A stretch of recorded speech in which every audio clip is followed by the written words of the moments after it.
নরেন্দ্র মোদীর সঙ্গে ডোনাল্ড ট্রাম্পের বন্ধুত্ব এখন প্রায় শেষ।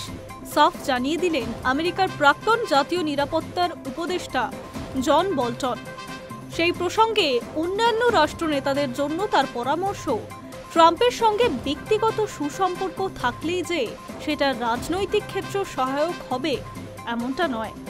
বল্টনের মতে, আন্তর্জাতিক সম্পর্ককে নিজের ব্যক্তিগত সম্পর্কের রসায়ন দিয়ে বিচার করেন ট্রাম্প, কিন্তু সেটা দীর্ঘস্থায়ী হবে এমনটা বলা কঠিন।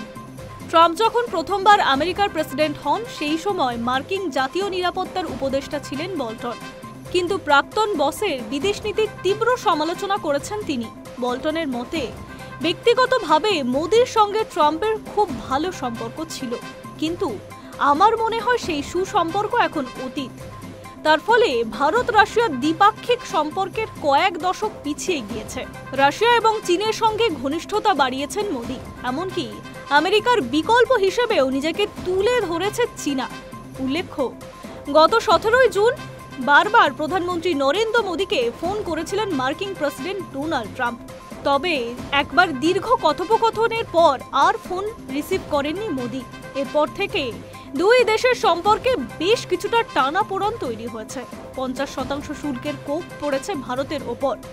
রাশিয়া ইউক্রেন যুদ্ধের জন্য ঘুরপথে ভারতকে দায়ী করছেন ট্রাম্প।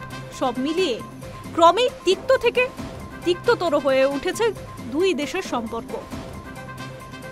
এই পরিস্থিতিতে সুপ্রিম কোর্টে গিয়েছে ট্রাম্প প্রশাসন। তাদের তরফে পেশ করে একটা পিটিশন লেখা হয়েছে। রাশিয়া থেকে শক্তি সম্পদ কেনার কারণে আমরা ভারতের উপর শুল্ক চাপিয়েছি। রাশিয়া ইউক্রেন যুদ্ধের সমস্যা মোকাবিলা করতেই এই শুল্ক অত্যন্ত গুরুত্বপূর্ণ।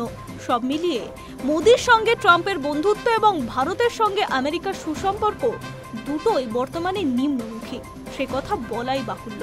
High News network.